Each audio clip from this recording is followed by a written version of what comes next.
Bjorn Ironfist was patrolling the northern edge of his kingdom when he heard the scream. A century of ruling the northern packs had taught him to recognize the difference between screams, fear, agony, surrender. This was none of those. This was defiance wrapped in fury, compressed into one raw sound that tore through the storm like a war cry. It came from the east, from Blackroot Forest. Technically council territory, but close enough to his borders that the sound carried clearly through the howling wind. He stopped mid-stride, rain sliding down his bare shoulders, violet eyes narrowing as lightning split the sky. Through the torrential downpour he could see figures moving at the forest's edge, torches, a circle of fire being carved into the earth, and at the center, a small figure fighting against the hands that dragged her forward. This was not his concern. The Council of Ravens governed their own executions, their own judgments. But something about that scream, about the raw refusal in it, made him move. He reached the tree line in moments, his supernatural speed carrying him over terrain that would have taken ordinary wolves hours to navigate. He expected brutality. He expected cruelty. What he did not expect was to feel his chest tighten with something he hadn't felt in decades. Recognition. Before we continue, please hit the subscribe and like button and which city you're tuning in from. I love to know where this story found you. Now back to the story. From the shadows of an ancient oak, Bjorn watched as pack guards shoved a young woman to her knees inside a ring of carved runes. Her silver eyes blazed even as blood ran down her temple. The seer stepped forward, white robes billowing, and declared the ritual's purpose in a voice that carried no mercy. Purification trial. May the forest judge what the pack cannot. But Bjorn saw the truth immediately. This was no trial. This was an execution dressed in ceremony. The runes were wrong, twisted, designed not to test, but to trap. And when the woman's eyes swept the circle, landing on a broad-shouldered male who refused to meet her gaze, then on a smaller female who turned away entirely, he saw the exact moment she understood. Betrayal, complete and absolute. "Eva," she whispered, voice breaking. The male's jaw clenched, but he did not look. "Astrid?" The female's shoulders hunched, but she remained silent. The seer raised her hands. The circle ignited. Flames roared to life, sealing the woman inside. She was shoved backward, stumbling, and the guards retreated as if she carried plague. "Step deeper," the seer commanded. "Let the forest decide." For a moment, the woman stood frozen, rain soaking her torn dress, blood mixing with water. Then she lifted her chin, silver eyes reflecting firelight, and did something that made Bjorn's breath catch. She laughed. Not hysteria, not fear. Bitter, dark understanding. "You're not testing me," she said clearly, loud enough for all to hear. "You're feeding me to it." Then she turned and walked deeper into Blackroot Forest, head high, while those who had condemned her watched in silence. The moment she crossed the threshold, Bjorn felt it. A pulse. Ancient. Violent. Impossible. Resonance. The rarest phenomenon in wolf history. The sign of elder blood meeting elder blood. This broken, bleeding woman carried power in her veins that rivaled his own, which raised one very important question. Why was someone with ancient alpha lineage being thrown into an execution ground in the middle of a storm? The pack dispersed quickly, as if afraid to linger near what they'd done. The fires died. The runes glowed faintly, then faded. And Bjorn stood in the rain, staring at the point where she'd disappeared into shadow, feeling something he hadn't felt in a century. Hesitation. He should leave. This was council business. Pack justice. Not his concern. But that scream, that laugh, that spine-straight walk into death. The wolf inside him growled, demanding he investigate, demanding he know why this woman felt like thunder in his veins when he'd felt nothing for decades.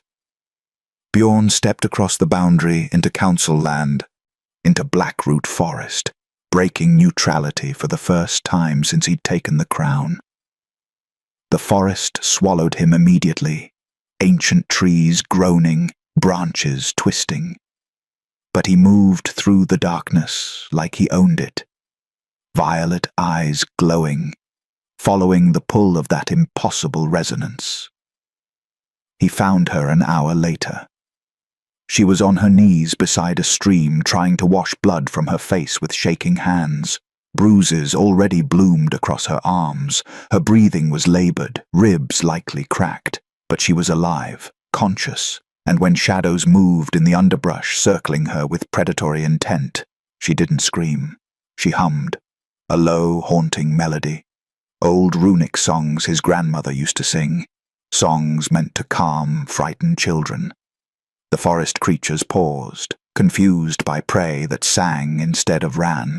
Bjorn moved before they could decide. He shifted partially, enough to show dominance, and the creatures scattered like smoke. The woman's head snapped up, silver eyes locking with his violet ones, and the resonance slammed into him so hard he nearly staggered. Power, raw and suppressed and furious, coiled beneath her skin like a caged storm. She tried to stand, failed, collapsed back against the rocks. "Who are you?" she rasped, one hand pressed to her ribs. Bjorn approached slowly, noting how her body tensed despite her exhaustion, how her eyes tracked his movements with the wariness of someone who expected violence. "Someone who wants to know," he said, voice low and rough. Why a woman with elder blood just walked into a death sentence without begging for mercy. Her eyes widened fractionally, then narrowed. "You felt it?" "Yes." "Then you know what I am." Her laugh was bitter, tainted, wrong, dangerous. Bjorn knelt beside her, ignoring how she flinched, and touched 2 fingers to her temple. The wrongness hit him immediately. Suppression, years of it, woven through her very essence like poison in roots. "Who did this to you?" "Everyone," she whispered. "My pack, the elders. They said my eyes were cursed, that I disturbed the wards, that I was better erased." Her eyes started to drift closed. Bjorn made a decision that would shatter a century of careful neutrality. "You're not dying tonight," he said, gathering her into his arms with a gentleness that surprised even him, "because if someone went through this much trouble to kill you, you must be absolutely terrifying." She looked up at him through blood-matted hair, confusion and something like hope flickering across her face. "I want to see what happens," Bjorn continued, feeling the forest pulse around them in response to his words. "When you wake up angry. This is the story of a murder that failed and a queen who rose from the ashes. Because what happens when an alpha king teaches a suppressed wolf that she was never broken, just caged? Smash that like button if you want to see Freydis Ulfsdotter burn down everyone who tried to bury her. Let's find out who really should have been afraid. The betrayal. The storm had been building since dawn. Dark clouds rolling over the northern mountains like an invading army. By evening, rain fell in sheets so thick you could barely see 10 feet ahead, turning the forest paths into rivers of mud and broken branches. The storm had been building since dawn.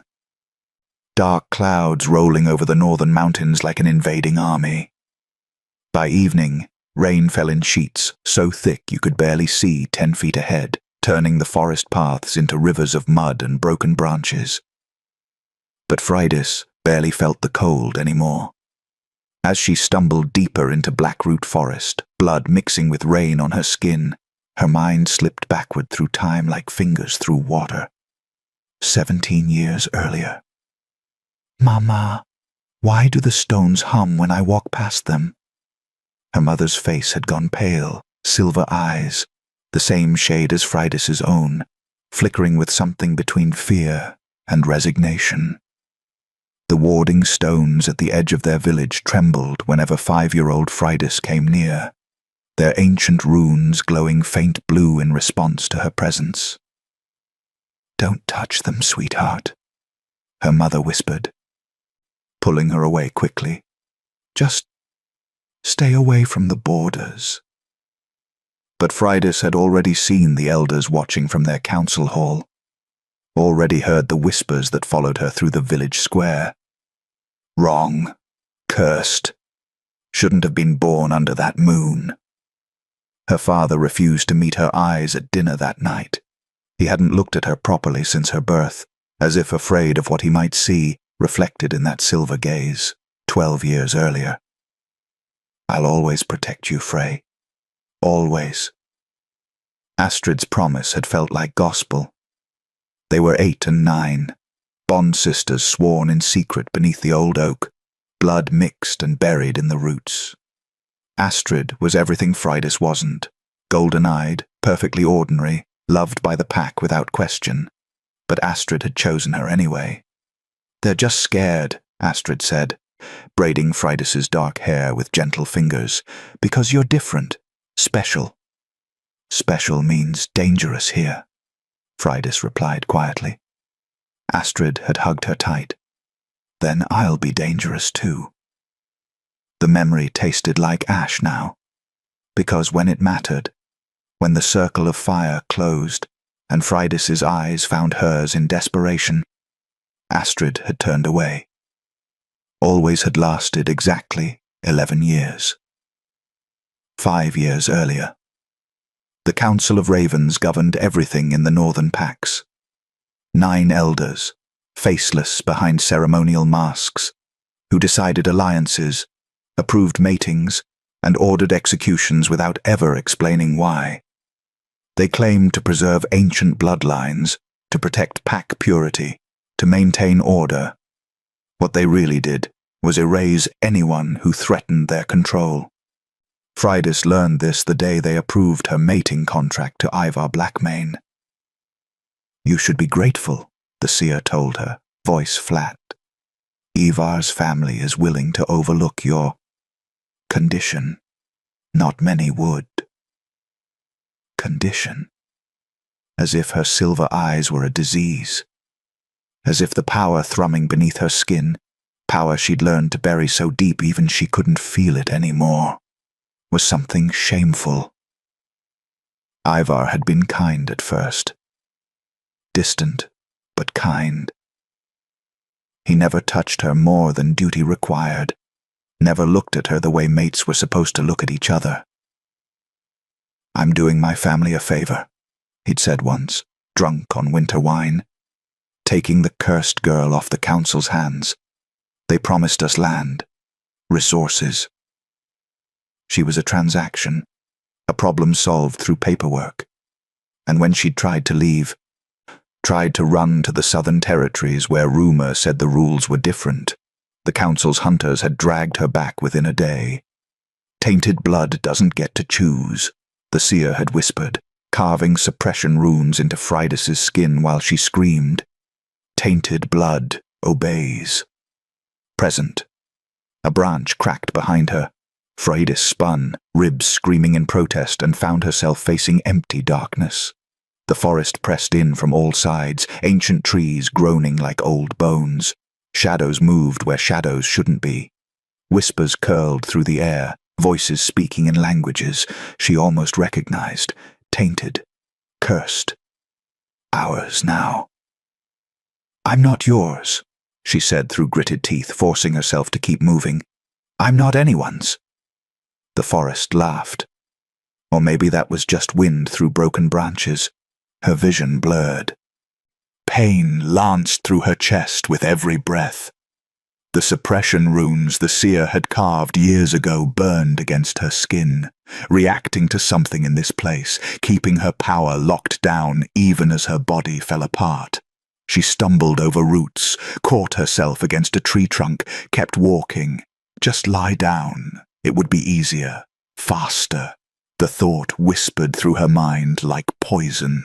She recognized it as her own voice, the part of her that had been broken by years of being told she was wrong, dangerous, better off gone. But another voice answered, smaller, fiercer. They wanted you to beg, you didn't. Don't start now. So she hummed instead. The old runic songs her grandmother had taught her before the council forbade such things. Songs about wolves who ran with the moon, about women who became legends, about power that couldn't be caged forever. The humming steadied her breathing, calmed the panic trying to claw up her throat.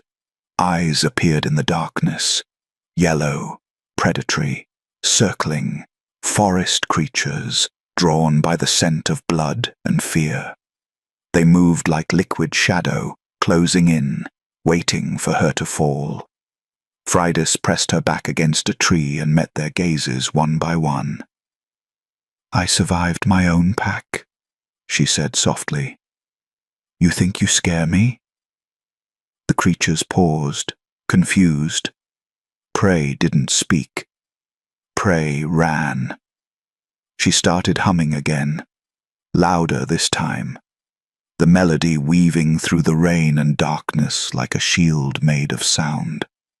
The creature's eyes flickered, wavered, and slowly they melted back into the shadows. Not because she was strong, because she refused to act like prey. Fridas let out a shaking breath and slid down the tree trunk, exhaustion finally winning. She pulled her knees to her chest, shivering violently, and watched the darkness for movement.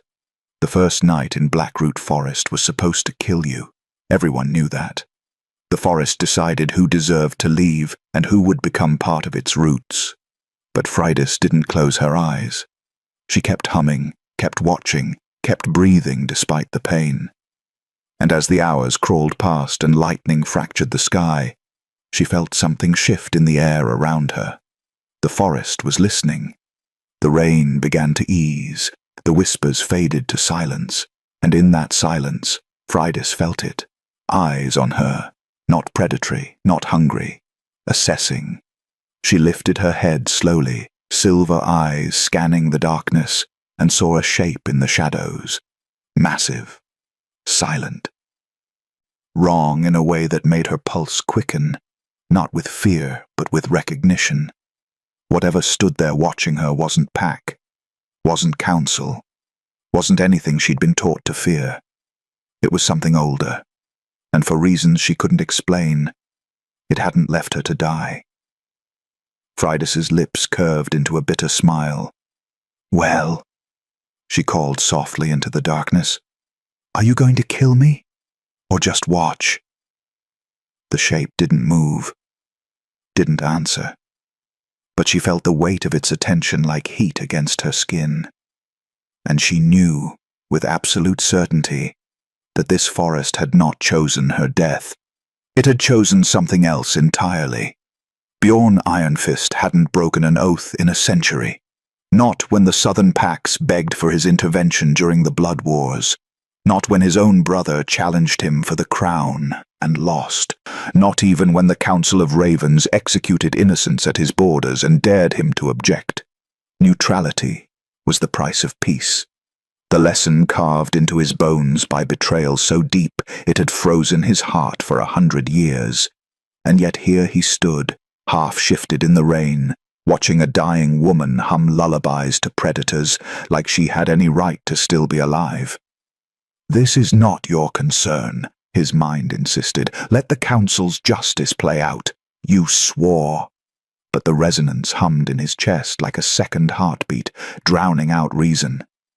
He'd felt this only once before, 200 years ago, with a woman who'd worn a crown beside him and silver in her eyes, who'd whispered promises in the dark and then sold his entire bloodline to the Council for power. Seraphine. The name still tasted like poison. She'd carried elder blood too, ancient alpha lineage that rivaled his own. The Council had feared what their union would create, a dynasty too powerful to control. So they'd made her an offer, betray him, erase his line, and rule alone with their blessing. She'd taken it without hesitation. Bjorn had sworn that day, standing over the ashes of his family, that he would never intervene in council affairs again, that he would rule his kingdom with absolute dominance and let the rest of the world burn. But this girl, this bleeding, defiant girl who refused to beg, she felt like thunder in his veins, and the forest itself was bending toward her, like she carried moonlight under her skin. Movement in the underbrush snapped his attention back to the present. The creatures were returning, emboldened by her weakness, hunger overriding their earlier confusion. Freydis's humming faltered, her eyes tracked the shadows circling closer, silver gaze dimming with exhaustion. She tried to stand, failed, fell back against the tree trunk with a gasp of pain. The creatures lunged. Bjorn moved. He didn't think, didn't calculate, just moved, faster than mortal eyes could follow, his partial shift completing mid-stride, claws extended, muscles corded, eyes blazing violet. He hit the first creature with enough force to shatter its spine, sending it flying into a tree 20 feet away. The second he caught by the throat, claws sinking deep, and threw it into the darkness with a snarl that made the entire forest go silent. The third tried to run. Bjorn was faster. He pinned it to the ground with one hand, let it see the apex predator in his eyes, the alpha king who'd ruled for a century unopposed, and watched it whimper before releasing it. "Run," he growled, "and tell everything in this forest that she's claimed." The creature fled like smoke in wind. Bjorn straightened, reins sliding down his partially shifted form, and turned to find Freydis staring at him with wide silver eyes. Not fear, not gratitude. Recognition. "You," she breathed. "You were there. At the circle." He didn't answer, just watched her struggle to stay conscious, watched the suppression runes on her skin pulse with sickly light, fighting to keep her power buried even as her body collapsed. "The wards," she gasped, pressing a hand to her chest. "They're breaking." The air around her shimmered, cracked. And suddenly the suppression magic the Council had woven through her very essence began to splinter like ice under pressure. Freydis screamed. Not pain, not fear. Release. Silver fire ignited beneath her skin just for a moment before the wards snapped back into place, locking it down. But that moment was enough. Bjorn felt it like lightning to the chest. Elder blood. Pure. Ancient. More concentrated than even Seraphine's had been. This wasn't just old power. This was primordial. The kind of bloodline the Council had supposedly erased centuries ago.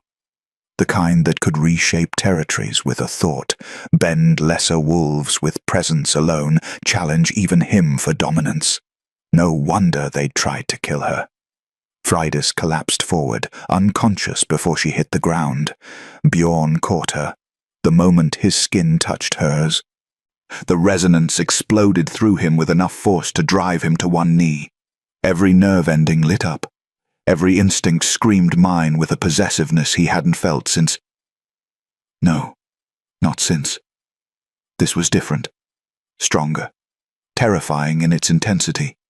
He could feel her heartbeat sinking with his. Could feel the suppressed power beneath her skin, calling to his own, like an answer to a question he'd stopped asking decades ago. "Mate bond," the wolf inside him snarled. "Claim her, now!" Bjorn forced the instinct down with a century of practiced control and focused on the immediate problem. She was dying. Slowly, but certainly. The suppression runes were poison, and her body couldn't sustain them much longer. Hours, maybe. A day at most.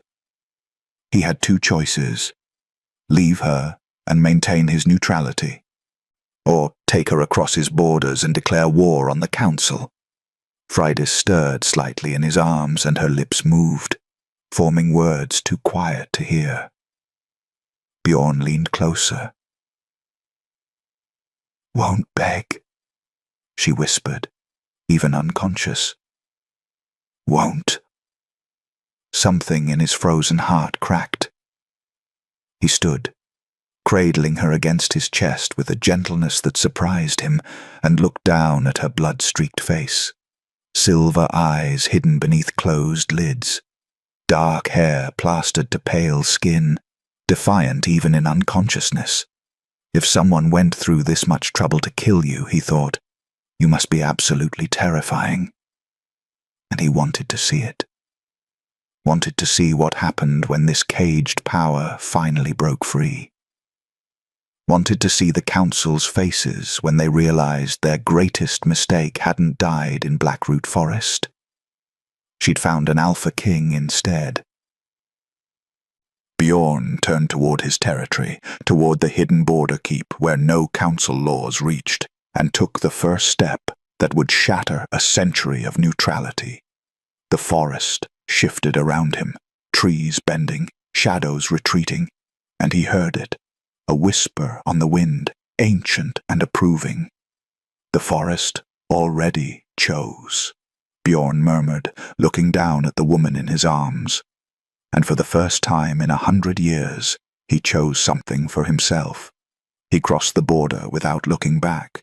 The border keep was a secret even most of Bjorn's own pack didn't know existed. Built into the mountainside centuries ago, hidden behind warding stones and ancient magic, it served as a refuge for the Alpha King when the weight of the crown became too heavy to bear in public. Stone walls, a single fireplace, sparse furniture worn smooth by time. No luxury, no witnesses, just silence. Bjorn kicked the door closed and carried Freydis to the bed, little more than furs piled on a wooden frame. He laid her down carefully, noting how her breathing had gone shallow, how the suppression runes on her skin pulsed with sickly green light.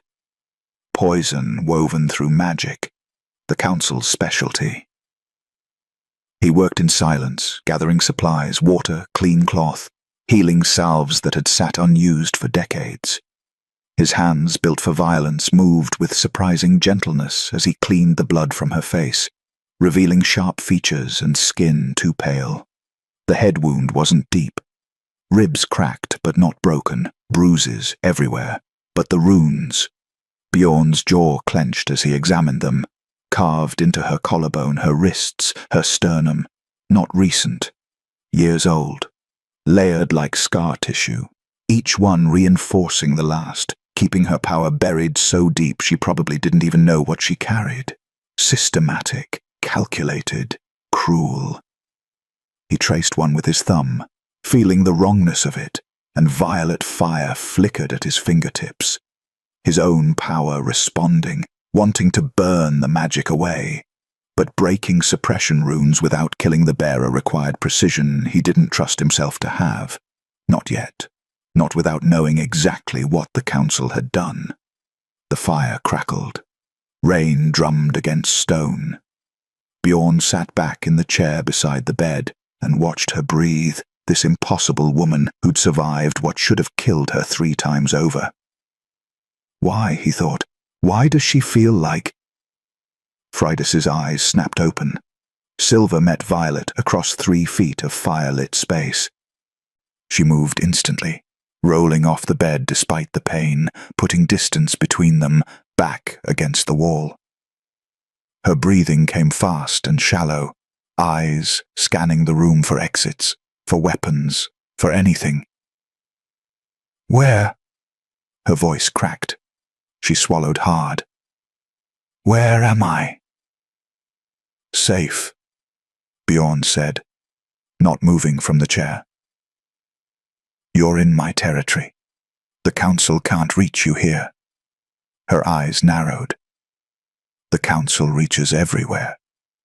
Not here. Who are you? Bjorn Ironfist, Alpha King of the Northern Kingdom. Recognition flickered across her face, followed immediately by disbelief. The Alpha King doesn't interfere in council business. Everyone knows that. I don't. Bjorn leaned forward slightly, elbows on his knees. Usually. Then why? She stopped, pressing a hand to her ribs with a wince. Why am I here? Because you carry elder blood, because the forest responded to you, because... He paused, weighing his words. Because I wanted to see what happens when you wake up angry. Fridas laughed. The sound was bitter, broken. I'm not angry. I'm tired. Liar. Her eyes flashed. You don't know me. I know you didn't beg, Bjorn said quietly. I know you walked into that forest with your head up. I know you hummed songs to predators instead of screaming. I know. He met her gaze steadily. You're stronger than they wanted you to believe. Silence stretched between them, heavy with unspoken things. Fridas's fingers moved unconsciously to the runes on her collarbone, tracing the scars with a familiar gesture that spoke of years doing exactly that. Strong, she repeated softly. The elders said I was dangerous, wrong, that my power was tainted, that I'd destroy everything if I ever... She stopped herself. If you ever what? If I ever woke up? Her voice dropped to barely a whisper. That's what the runes do. Keep me asleep. Keep me buried. Bjorn's hands clenched. How long? 13 years. Since I was 5. She looked down at her scarred wrists. Every time they sensed something stirring, they added another layer, another lock, until I couldn't feel anything at all. The casual cruelty of it made something dark and violent stir in Bjorn's chest. And your pack allowed this. My pack ordered it. Fridas's laugh was hollow. They were afraid. The council told them I was a threat to stability, that elder blood hadn't existed for centuries and shouldn't exist now, that I was an anomaly, a mistake to be corrected. She started humming, soft, barely audible, the same runic song from the forest. Bjorn noticed immediately. You do that when you're afraid. Fridas stopped mid-note, startled. What? Hum. Old songs. He tilted his head slightly. My grandmother used to sing those, to calm children during storms. I'm not a child. No, Bjorn agreed, something shifting in his expression. You're not. Another silence, this one different, charged. Fridas pulled her knees to her chest, wincing. Why did you save me, really? You said you don't interfere. You said... I swore neutrality a century ago, Bjorn interrupted, his voice taking on a harder edge. After someone with elder blood used me, betrayed everything I loved, and sold my entire bloodline to the council for power. I watched everyone I cared about burn, and I swore I'd never let anyone close enough to do that again. Never intervene in council politics. Never. He stopped, jaw clenched. But you're here, Fridas said softly. You crossed council territory, brought me across your borders. That's not neutrality. No, it's not. So why? Bjorn met her gaze, and for the first time, let her see the truth. Because when I touched you, I felt something I haven't felt in 100 years. Resonance. And I need to know if you're like her, if you'll use that power to destroy, or if you're something different. Different how? Real. The word hung in the air between them. Friday studied him with those unnerving silver eyes, seeing past the Alpha King to the man beneath, the one carrying a century of betrayal like a crown of thorns. I don't know what I am, she admitted quietly. They kept me buried so long. I don't know who I would have been without the runes, without the fear. She paused. But I know what I'm not. I'm not hers, whoever she was. Something in Bjorn's expression softened fractionally. Good. A log shifted in the fire, sparks danced upward. Then Bjorn stiffened, head turning sharply toward the door. His eyes flared violet. What? Friday started. Quiet. He stood in one fluid motion, every muscle going taut. Someone crossed my borders, multiple someones. Who? Bjorn's smile was all teeth and no warmth. Hunters. The councils. Fridas's face went pale. They followed us. No. Bjorn moved to the window, looking out into darkness. They were already coming. This was planned. He turned back to her, violet eyes blazing. They never intended to let you die quietly in that forest. They wanted to make sure. Then we need to run. I don't run. The words carried absolute certainty. Fridas pushed herself to her feet despite the pain, despite everything. You said neutrality. I broke that the moment I carried you across the border. Bjorn's voice dropped to something dangerous. And I don't do anything halfway. Outside in the rain-soaked darkness, shadows moved toward the keep. The hunt had found them. Don't move. Bjorn's command was absolute as he crossed the room in 2 strides, placing himself between Fridas and the door. His eyes never left the window, tracking movement in the darkness that she couldn't see. How many? Fridas asked, forcing her voice steady despite the fear crawling up her spine. 6, maybe 7. Bjorn's jaw clenched. They're circling. Professional. Council trained. Then we're outnumbered. You are. He glanced back at her, violet eyes blazing. I'm not. The certainty in his voice should have been arrogant. Instead, it was simply fact. Bjorn moved to a wooden chest in the corner, pulling out weapons that looked ancient. A blade with runes etched along its length, claws made of some dark metal that seemed to drink in firelight.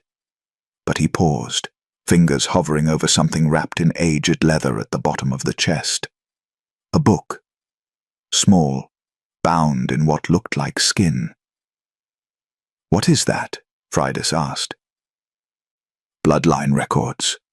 From before the council rewrote history. Bjorn lifted it carefully, bringing it to the table. If you carry elder blood, your lineage will be here. The council destroyed most of these, but my family kept one hidden. He opened it, pages crackling with age, and began scanning the names and symbols written in old runic script. His finger traced down bloodlines, connections, markers that meant nothing to Fridas but everything to him. Then he stopped, went completely still. What? Fridas moved closer despite the pain. What did you find? Bjorn's voice was low, almost reverent. You're not just elder blood. You're first blood. Ulfsdotter, daughter of Ulf. Direct descent from the original Alpha line, the ones who walked with the gods before the packs even existed. Fridas felt the ground tilt beneath her feet. That's not possible. That line was erased. Yes. Bjorn looked up at her, and she saw something like awe in his expression. The council called it the Purge of the First, 300 years ago. They hunted down every living descendant of the original Alphas and executed them, men, women, children. They claimed it was necessary for stability, that too much concentrated power would tear the packs apart. But really, Fridas whispered, but really, they were afraid. First Blood could command any pack, could override council authority with pure presence, could reshape territories with a thought. He gestured to the runes on her skin. That's why they buried you so deep. If you ever woke up, if your power ever manifested, I'd be unstoppable. The words felt foreign in her mouth. Wrong. She'd been called weak, broken, worthless her entire life. And now, your pack knew. Bjorn's voice hardened. They had to. The silver eyes, the way wards reacted to you, those are First Blood markers. They knew exactly what you were, and they helped the council cage you. Fridas's legs gave out. She sank into the chair, mind racing. Every moment of her childhood suddenly reframed. Her father's refusal to look at her, the elders' whispers, Ivar's strategic marriage, even Astrid's friendship. Had any of it been real? Or had they all been watching, waiting, making sure the monster stayed locked away? They were terrified of me, she breathed. All those years. They should have been. Bjorn closed the book.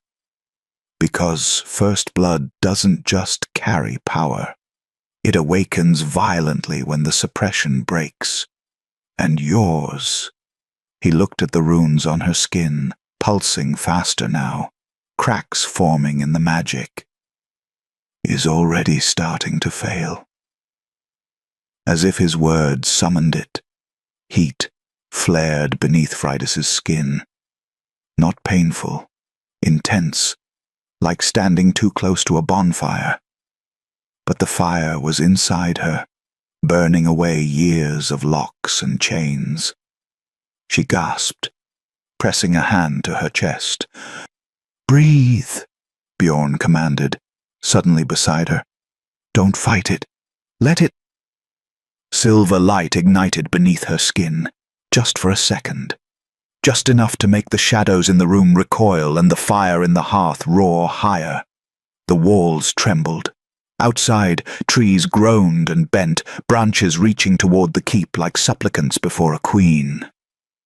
Bjorn caught her before she collapsed, his hands steady on her shoulders. The forest recognizes you. It knows what you are. I don't know what I am, Fridas said through gritted teeth, fighting to control the power trying to tear free. I don't know how to. You will. His voice was certain.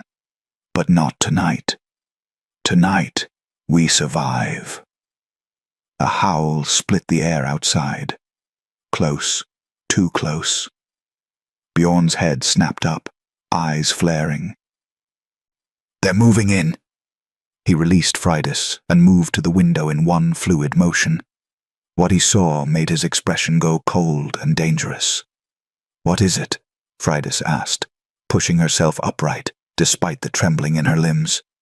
7 hunters, council elite.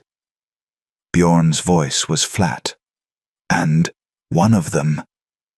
He paused, something like regret flickering across his features. One of them is someone you know. Fridas's heart stopped. Who? Blonde. Golden eyes. Moves like she's done this before. Bjorn looked back at her. Your bond sister. The name fell from Fridas's lips like a curse. Astrid. Of course. Of course Astrid was among them. The girl who'd sworn to protect her. Who'd promised always, now hunting her down like an animal that needed culling. The betrayal should have hurt. Should have broken something inside her. Instead, it ignited something else entirely. Heat flared again beneath her skin, hotter this time. The suppression runes cracked audibly, green light flickering and failing. Power rose like a tide, and with it came rage, pure, ancient, and absolutely done with being afraid. "Freydis," Bjorn started. She was there. Freydis's voice came out strange, layered with something that made even the Alpha King pause. "When they shoved me in the circle, when Ivar turned away, Astrid was there, and she did nothing. I know. And now she's here to finish what they started. Yes." Freydis looked up at Bjorn, silver eyes blazing with light that wasn't quite natural. "Then let her try." Something dangerous and approving flickered in Bjorn's expression. "Can you stand?" "Yes." "Can you fight?" Freydis thought about 13 years of suppression. Thought about every time she'd been called wrong, broken, dangerous. Thought about Ivar's cold indifference and Astrid's final betrayal. Thought about how they'd expected her to die quietly. "I don't know," she admitted. "But I'm about to find out."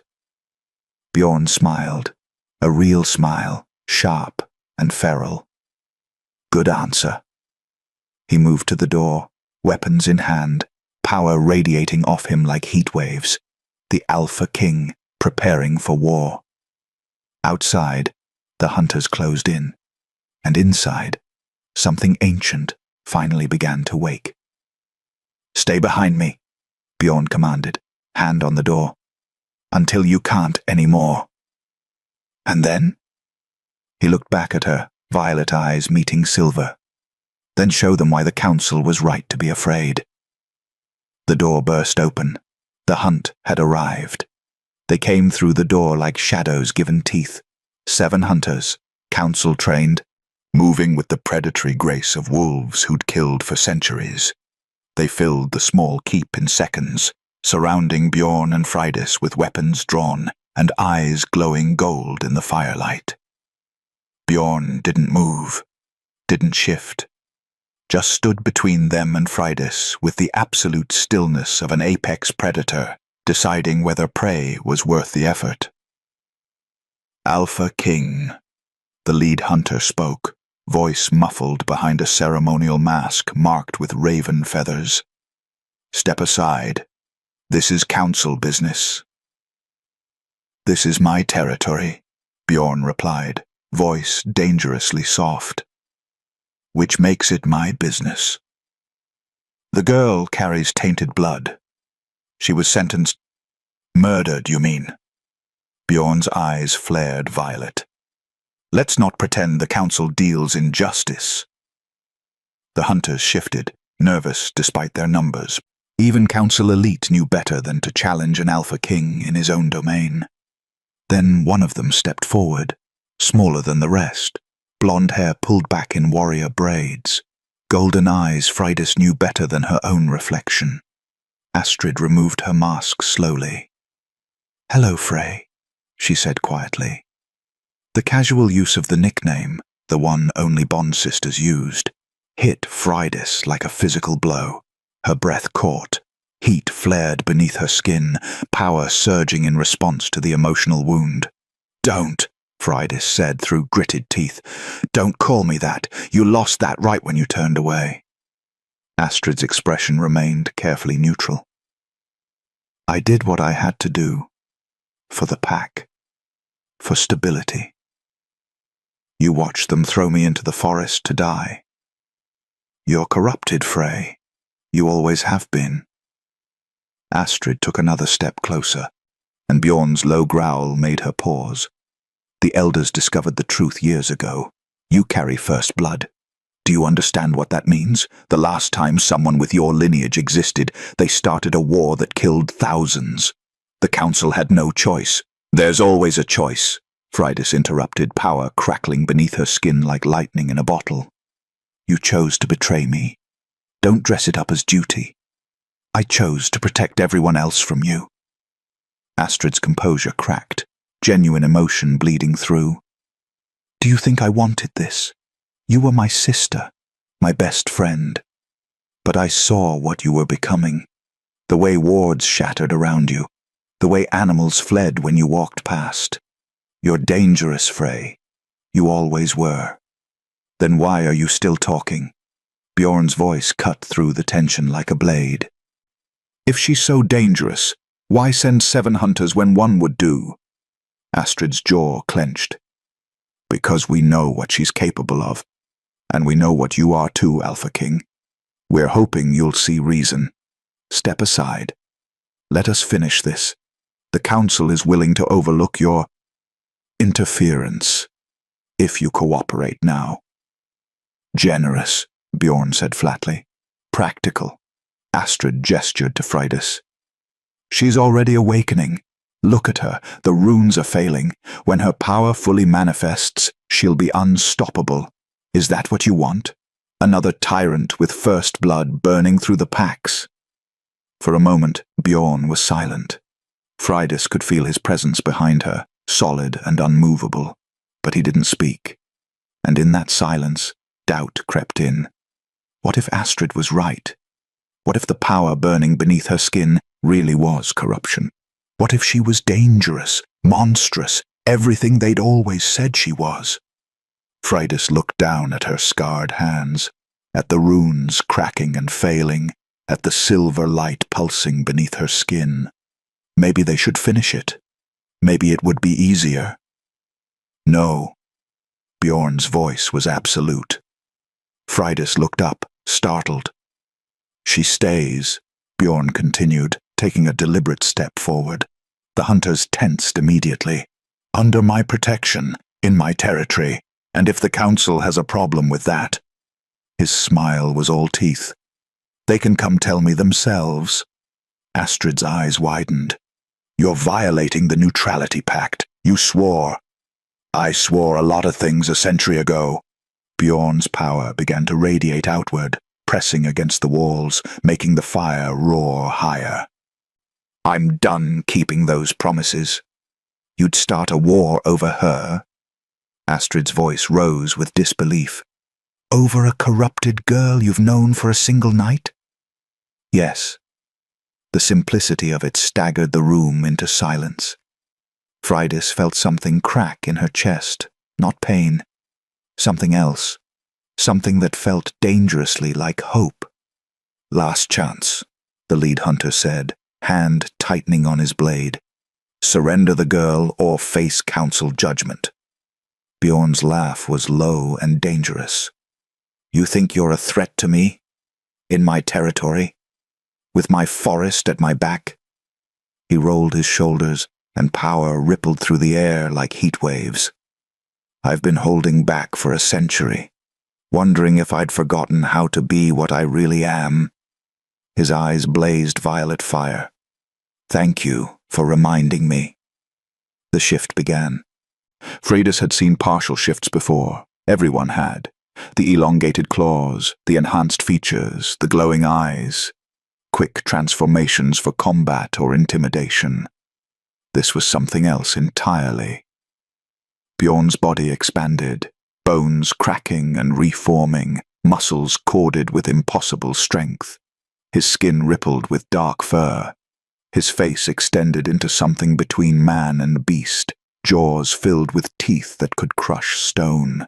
He grew, 7 feet, 8, 9, until his head nearly touched the ceiling, massive frame filling the space with raw, undeniable power. A true alpha shift, the kind spoken of in legends, the kind no one had seen in generations. The hunters stumbled backward, weapons suddenly seeming like toys. But Bjorn wasn't finished. He threw his head back and roared, a sound that shook the foundations, that rattled the windows, that carried through the forest like a declaration of war. Outside, the trees responded. Branches bent toward the keep. Roots erupted from the ground, the entire forest recognizing its king and bowing in submission. Even the hunters fell to their knees, unable to resist the dominance radiating from him in waves. All except Astrid, who stood trembling but defiant, golden eyes locked on Freydis. "You're making a mistake," she said, voice breaking. When she wakes up, when her power manifests fully, she'll destroy everything, including you. Bjorn shifted partially back, maintaining his enhanced form but regaining speech. His voice came out deeper, layered with the wolf. "Then I'll burn with her," he said. "But she doesn't die tonight. She doesn't die ever, because Freydis Ulfsdotter is under the protection of the Northern Crown. And anyone who touches her," his eyes swept over each hunter, "answers to me." The declaration hung in the air like a blade. "The Council won't accept this," the lead hunter said, struggling to his feet. "You've violated every law, broken every pact. They'll send armies." "Let them." Bjorn's smile was terrifying. "I've been neutral for a century, patient, obedient. The Council thought that meant I was weak." He took a step forward, and the hunters scrambled backward. "They forgot what I am, what I've always been." "And what's that?" Astrid whispered. "The Alpha King who ended the last war by himself." Bjorn's violet eyes blazed. "And I'm ready to end the next one too." Silence, absolute and heavy. Then Bjorn gestured to the door with one clawed hand. "Leave. Tell the Council what happened here. Tell them Freydis lives. Tell them—" He paused, something dark and satisfied in his expression. "That their greatest mistake didn't die in Blackroot Forest. She found a king instead." The hunters didn't need to be told twice. They fled into the night, even Astrid, who cast one last look at Freydis, something like regret in her golden eyes, before disappearing into shadow. The door swung shut behind them. Bjorn shifted back fully, returning to his human form, chest heaving with exertion. Freydis stared at him, unable to speak, unable to process what had just happened. He'd chosen her. Over neutrality, over peace, over a century of carefully maintained control. He'd chosen her. "Why?" The word came out broken. "Why would you do that?" Bjorn turned to face her, violet eyes still glowing faintly. "Because," he said quietly, "I'm tired of watching people get erased for being powerful. I'm tired of letting the Council dictate who deserves to exist." He took a step closer. "And because when I carried you across that border, I felt something I haven't felt in 100 years. Purpose. War is coming," Freydis whispered. "Because of me." "No." Bjorn's smile was fierce. "War is coming because I chose to fight."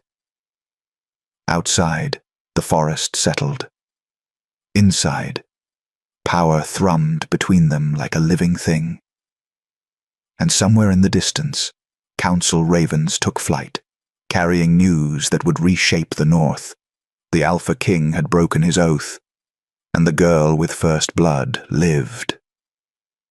3 days passed in uneasy quiet. The hunters didn't return.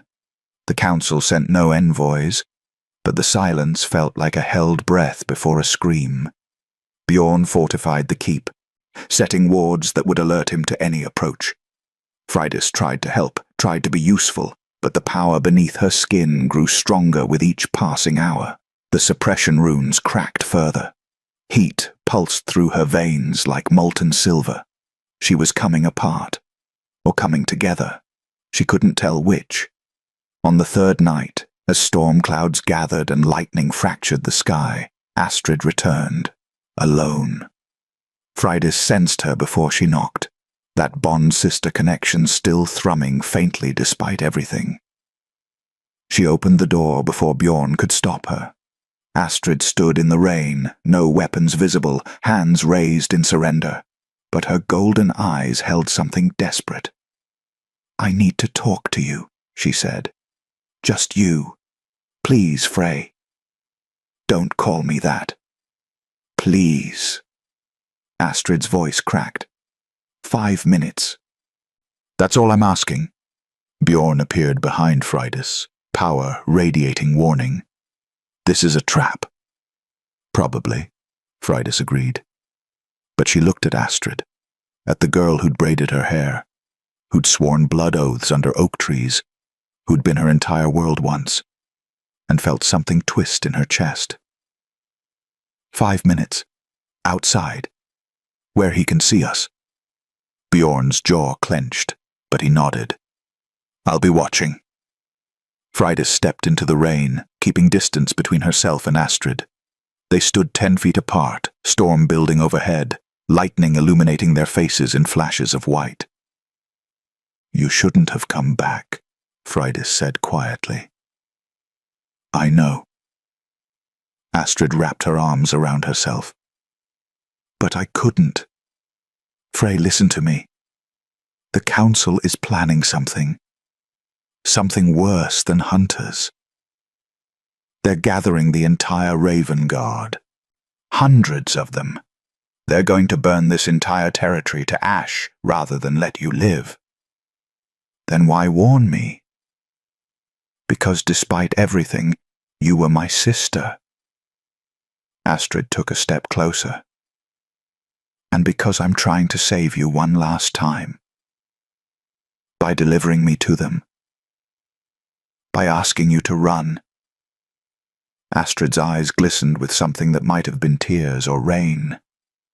The Alpha King broke neutrality for you. Fine, let him have his war. But you don't have to be here when it starts. I know routes out of the north. Safe passages. I can get you to the southern territories where the Council's reach is weaker. No. Frey. I said no. Power flared beneath Freydis' skin, making the rain around her hiss into steam. I'm done running. Done hiding. Done letting people tell me I'm too dangerous to exist. You are dangerous. Astrid's composure shattered. Do you feel what's happening to you? That's not natural. That's not... The Freydis I knew would never have wanted this. She wanted to be normal, safe. She wanted to be loved. Freydis' voice rose, silver light beginning to glow beneath her skin. She wanted her pack to accept her, her mate to see her, her bond sister to stand beside her. But none of that happened, did it? You all chose to be afraid instead. Because your power, my power is mine. The shout tore from Freydis' throat with force that made Astrid stumble backward. Not the Council's to suppress, not the Pack's to judge, not yours to fear, mine. Thunder cracked overhead. You can't control it, Astrid said, and there was genuine fear in her voice now. When it fully wakes up, you'll lose yourself. You'll become exactly what they said you were, a monster. And I can't... Her voice broke. I can't watch that happen. So please, please, Frey, come with me. Let me save you before it's too late. For one moment Freydis wavered, because this was Astrid, her sister. The girl who'd protected her when they were children, who'd promised always, who was standing in the rain, begging her to run. Maybe she was right. Maybe the power was corruption. Maybe. Then Freydis saw it. A flicker of movement in the trees behind Astrid. Golden eyes reflecting lightning. 5, 6, 7 sets. The hunters. Waiting in ambush. Understanding crashed over Freydis like ice water. You didn't come to warn me, she breathed. You came to distract me. Astrid's expression crumbled with guilt. I'm sorry. God, Frey, I'm so sorry, but they promised if I brought you in alive they'd make it quick, painless, you wouldn't have to suffer. Get away from her! Bjorn's roar split the night as he burst from the keep, already shifting. The hunters exploded from the tree line, and Astrid lunged forward, binding runes glowing in her hands, trying to slap them onto Freydis' skin before she could react. I'm sorry, Astrid whispered again. I'm saving you the only way I can." Her fingers touched Fridas's wrist. The suppression runes shattered. All of them. Every single lock the Council had placed over 13 years, every chain wrapped around her power, every cage built to keep her buried, they exploded outward in a wave of silver fire that sent Astrid flying backward 20 feet. Fridas screamed, not pain, not fear, liberation. Power erupted from her like a star going nova. Silver fire ignited beneath her skin, blazing so bright it turned night into day. The storm overhead responded, lightning striking the ground around her in a perfect circle, and she felt everything. The forest, every tree, every root, every living thing connected to the earth. She felt their recognition, their submission, as ancient magic older than the Council, older than the packs, older than memory itself rose to meet her call. Her body shifted, not like a normal wolf, like something between forms, partially human, partially beast, wholly other. Silver fur rippled across her skin. Her eyes blazed with light that held the moon itself. Claws extended, not dark like Bjorn's, but crystalline, gleaming like starlight made solid. First blood, true form. The shape of alphas before packs existed, before hierarchy, when wolves walked with gods. The hunters froze mid-charge, unable to move against the dominance pouring off her in waves. Astrid stared up from the ground, eyes wide with terror and awe. What are you?" "What I always was." Fridas's voice came out layered, harmonized with something ancient. "What you tried to kill." She took a step forward, and the earth responded. Roots erupted around Astrid, caging her without touching, holding her in place. "Freydis!" Bjorn's voice cut through the power haze. "Don't!" She turned to face him, silver fire still blazing, and saw him stop mid-stride. Not in fear, in recognition. This was what he'd felt 3 days ago, what the resonance had been screaming. Not just power, not just elder blood. A match, an equal, a queen to stand beside a king. Bjorn did something that made the hunters gasp in shock. He shifted back to human form, walked forward slowly, and dropped to one knee before her. Not submission, not surrender, acknowledgement. "Freydis Ulfsdotter," he said, voice carrying through the storm. "First blood. Last of your line. The forest recognizes you. I recognize you." His violet eyes met her blazing silver ones. Not as a threat, not as corruption, but as what you are. Alpha Queen. The words resonated through her bones, through the earth, through everything, and the bond that had been building between them since that first moment in Blackroot Forest finally ignited. It slammed into place with enough force to drive Freydis to her knees beside him. The resonance became something more, a tether, a connection, a bond forged not by council law but by choice and recognition and power meeting power without fear. Mate bond, true bond. The kind that hadn't existed since first blood walked the earth. Silver and violet fire twined together, spiraling upward into the storm. The forest roared in response. Every tree bent toward them. Every creature within 100 miles felt the declaration and understood. A new Alpha Queen had awakened, and the North would never be the same. Bjorn rose slowly, extending his hand. Freydis took it, letting him pull her upright, and felt the bond settle into place between them like a second heartbeat. "What happens now?" she asked, her voice still layered with power. Bjorn's smile was fierce and wild. "Now? Now we show the council what happens when they try to kill queens." Behind them, Astrid wept in her cage of roots. Around them, the hunters fled into darkness. Above them, the storm raged in celebration. And somewhere deep in council territory, ravens screamed warnings that came too late. The girl they'd tried to erase had become the most powerful alpha in 300 years, and she was done being afraid. They came at dawn, not with hunters or assassins this time. The Council of Ravens themselves, all 9 of them, arrived at the border of Bjorn's territory in ceremonial robes and masks, carried in palanquins like the ancient rulers they believed themselves to be. They expected negotiation, compromise, perhaps submission. They got a queen standing beside a king, with an entire forest at their backs. Freydis stood at the edge of the keep's clearing, silver eyes blazing, power coiled beneath her skin like a sleeping storm. She'd learned control over the past week, not suppression but mastery, the difference between being caged and choosing when to unleash.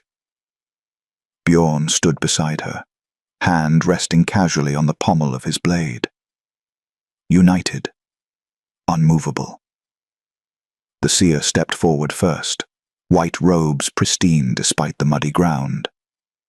She removed her raven mask slowly, revealing a face carved from ice and arrogance. "Alpha King," she said, voice carrying false warmth.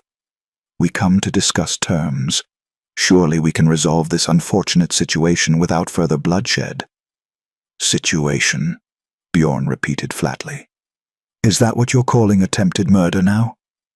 "The girl was sentenced according to pack law. Your law." Freydis spoke, and her voice carried the weight of ancient power. "Not pack law, not natural law, council law. The kind you invented to keep yourselves in control."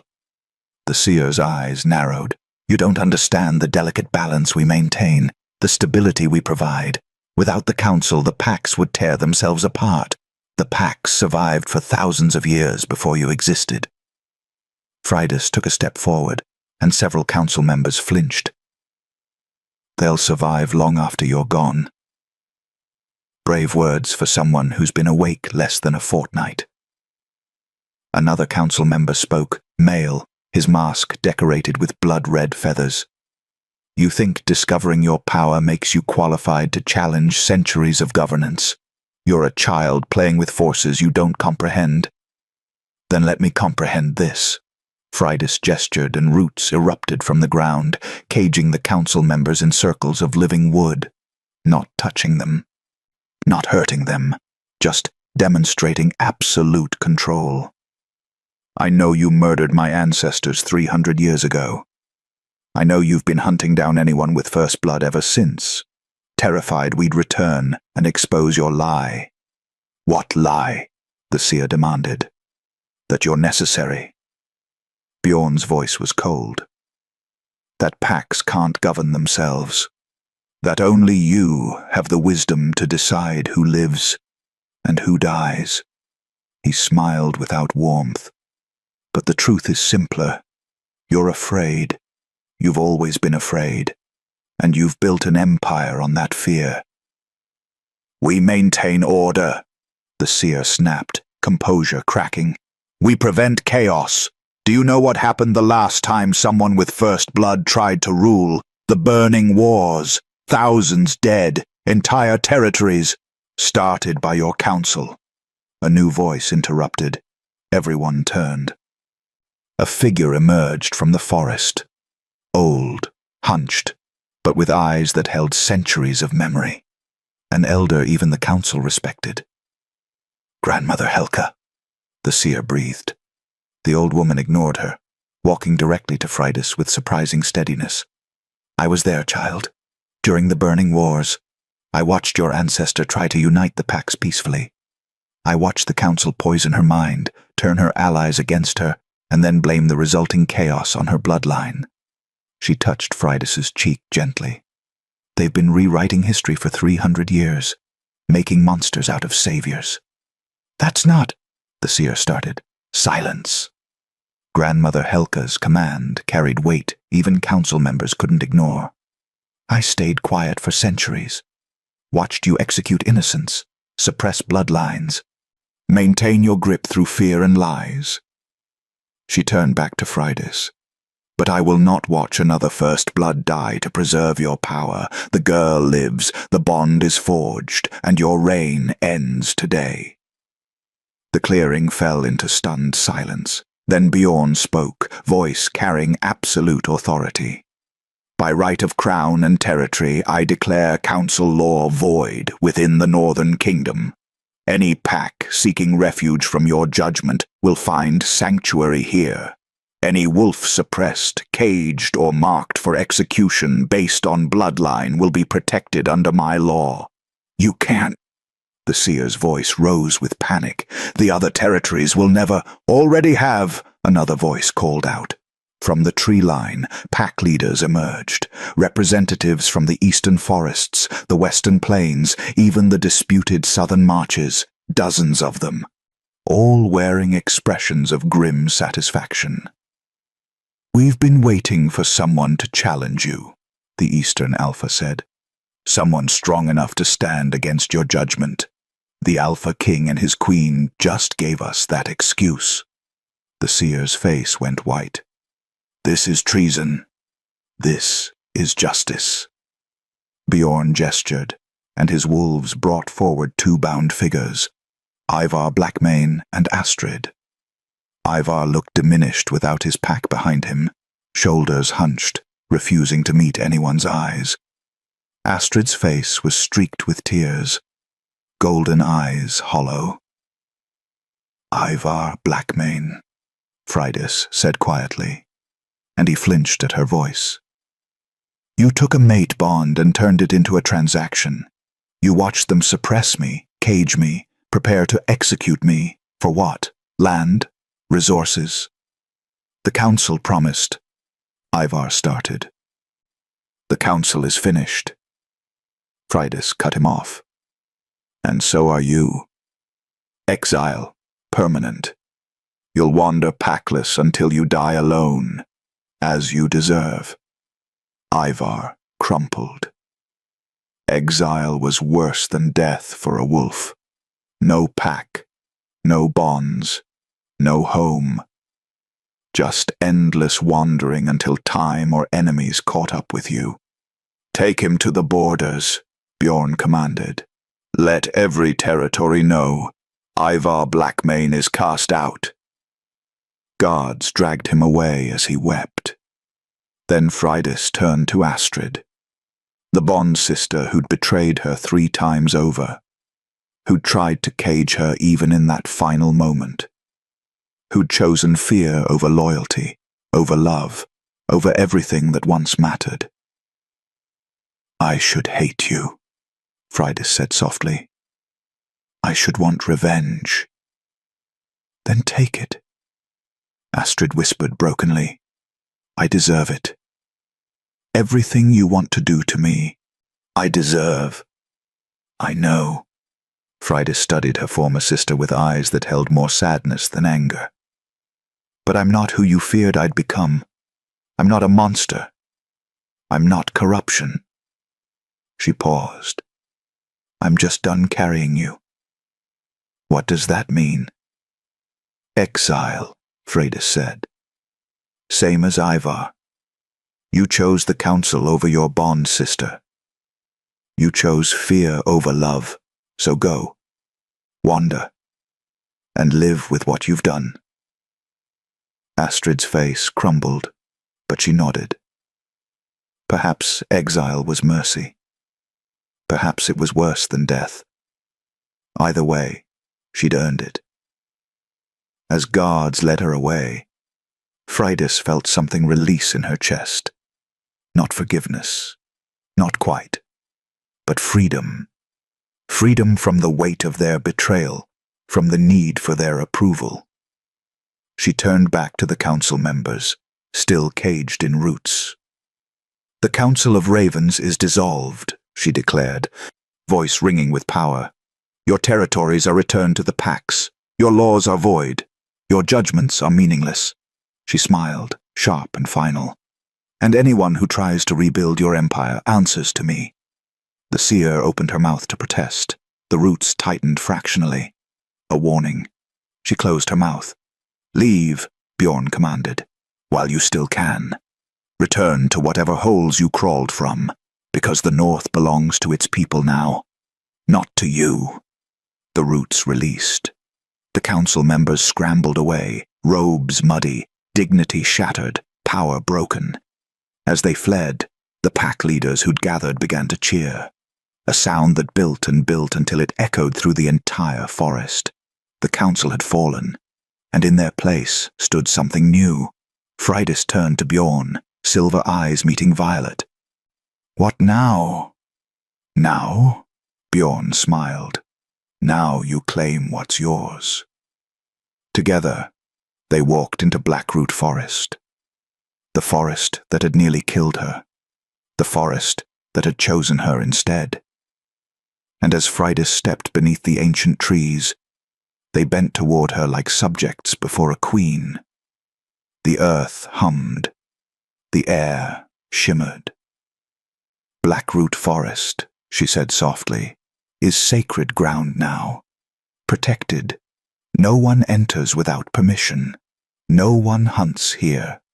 No one uses it for execution, ever again. The forest pulsed in response. Agreement. Recognition. And somewhere deep in the roots, ancient magic settled into place, declaring this land hers. The girl they'd left to die now ruled the forest itself. Justice, wrapped in silver fire and roots.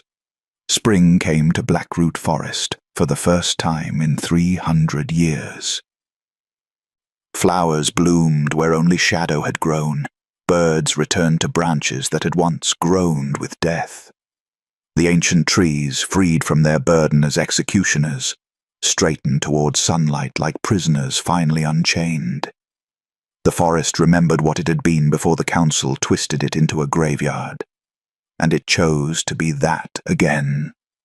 Freydis walked through the transformation with wonder in her silver eyes, trailing her fingers over bark that hummed beneath her touch. The bond between her and this place had deepened over the months, not ownership, but partnership. The forest protected her, she protected it in return.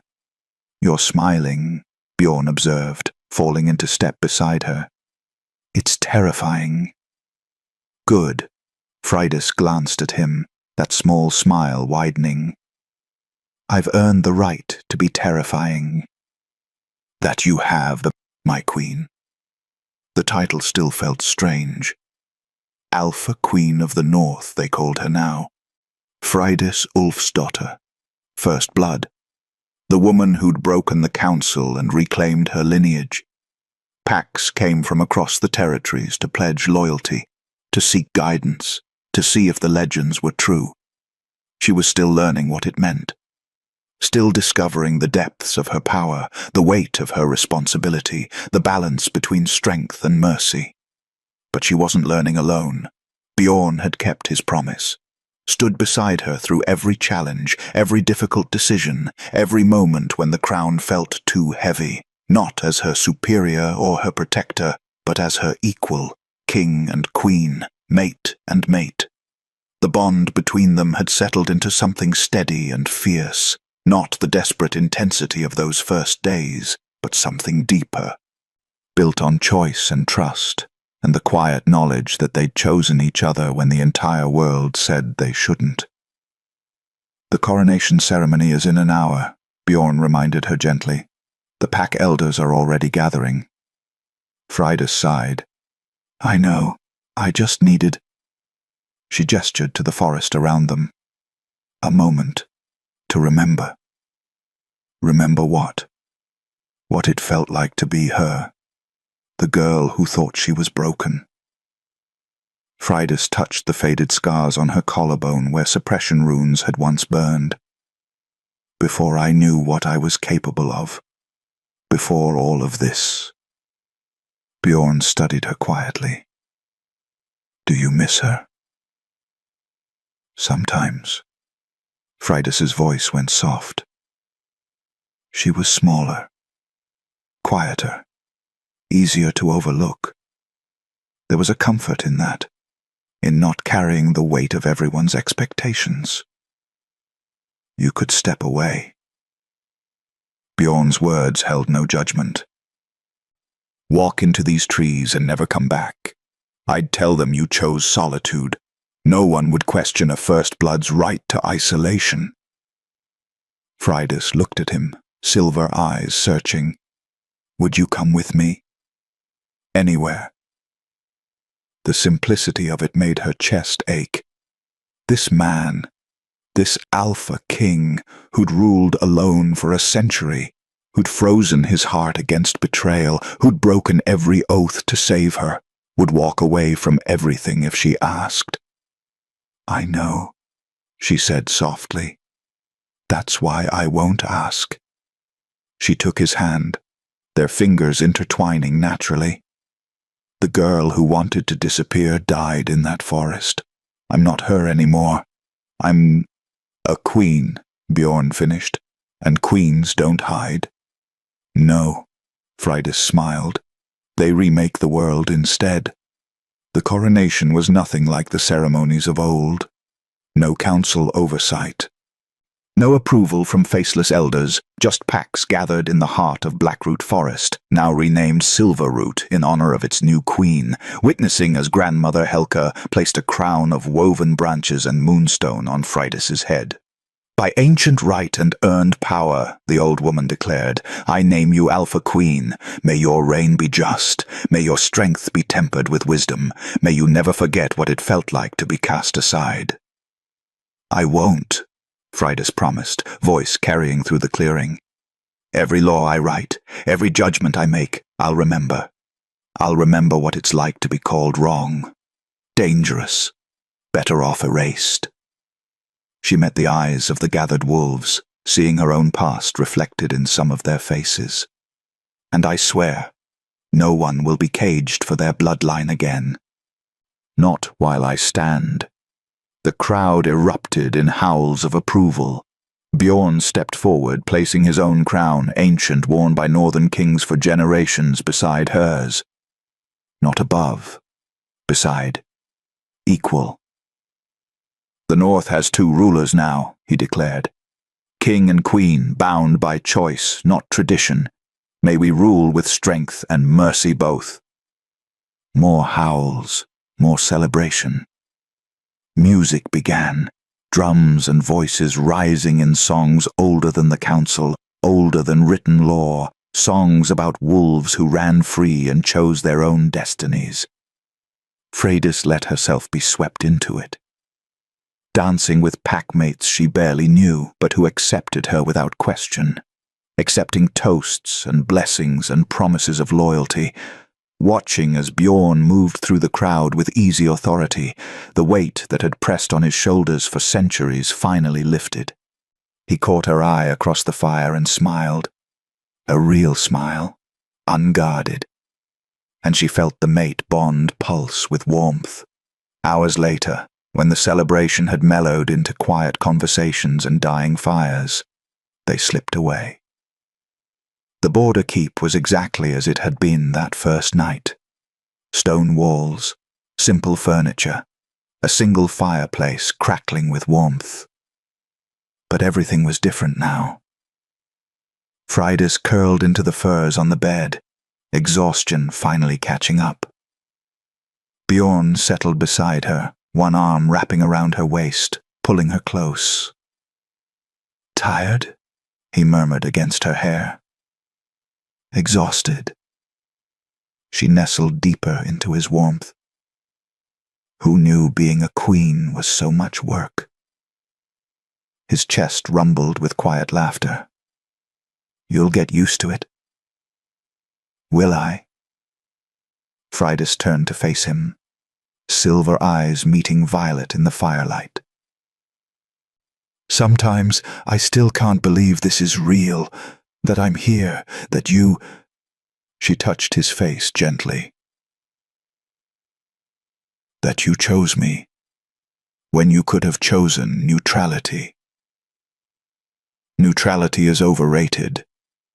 Bjorn caught her hand, pressing a kiss to her palm. And you were always worth the risk. Even if I'd been corrupted, even if I'd become the monster they said I was. Even then, his certainty was absolute, because I would have stood beside you anyway, reminded you who you were, fought with you or for you, whatever you needed. He smiled softly. That's what mates do. Fridas felt tears prick her eyes, happy ones for once. I love you, she whispered. I don't think I've said it out loud yet, but I do. Completely. Terrifyingly. I know. Bjorn's thumb brushed away a tear that escaped.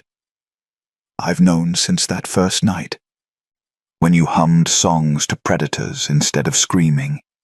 You were already the bravest person I'd ever met. Falling in love was inevitable.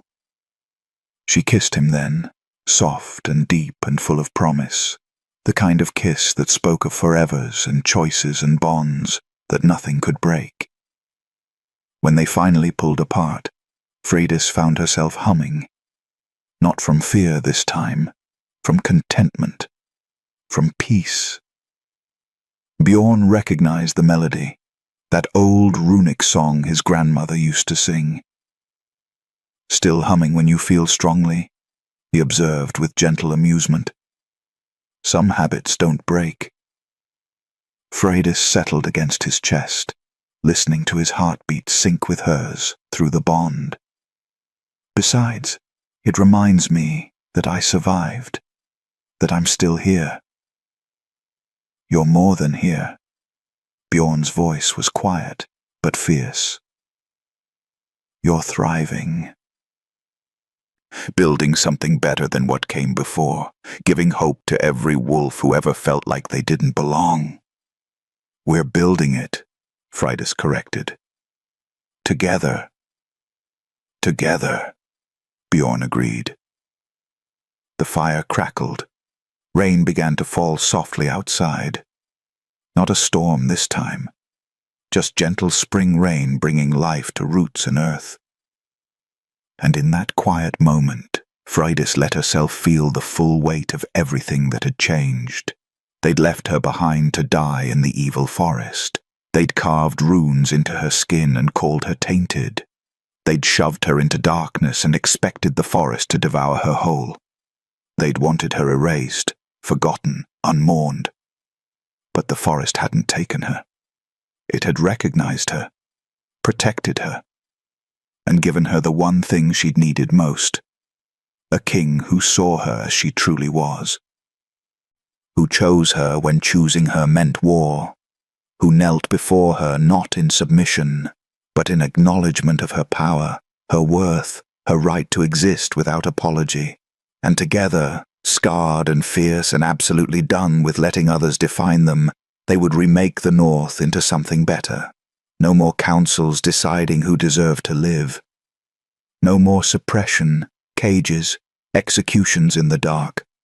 Just wolves running free beneath the moon, choosing their own paths, building their own futures. The girl they'd tried to kill had become a queen, and the forest that should have been her grave became her kingdom instead. Freydis smiled in the darkness, Bjorn's heartbeat steady beneath her ear, and whispered the truth into the quiet. They wanted to break me. They made me unbreakable instead. Outside, Silverroot Forest hummed its agreement, and the world, slowly but certainly, began to change. The end. They left her behind to die in the evil forest. But the forest did not take her. It gave her a king. And together, they remade the world. If you enjoyed this story, let me know in the comments below. Your support helps me bring more moonlit stories like this to life.